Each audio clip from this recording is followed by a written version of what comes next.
வீட்டுல ஓடு பிடிச்ச மாதிரி இல்ல. ராமா பேசாமல் இருக்க மாட்டா. அம்மா நீங்கள் எல்லோரும் போய் வாருங்க, நான் பார்த்துக் கொள்ளுகிறேன். ஆகட்டுமா, அப்புறமா பாக்குறோம்.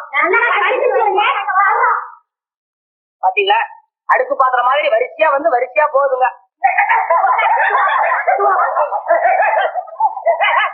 என்ன சிரிப்பா சிரிக்கிறீங்க? எப்படி இருக்கு உடம்பு?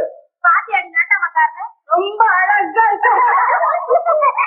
என்னடி சிரிப்பு வேண்டி இருக்கு? போய் வேலையை பாருங்க. சிரிக்கிறாங்க அவ்வளவு கிடக்குறாங்க. நீ போடி பாடி மெதுவா போடி. அம்மா நாட்டாமக்கார வந்திருக்கேன். கும்பிடுறானுங்க. நானும் பாருங்க. வாயா நாட்டாம, எங்க வந்த? நீ சும்மா இருறாள. யசோதையம்மா, உங்க கண்ணன் செஞ்ச அக்கிரமத்தை பாத்தீங்களா? அம்மா, கண்ணை விளையாடுறதுக்கு ஏன் தாடியும் இவ தலைமுடியும் தானா கிடைச்சது.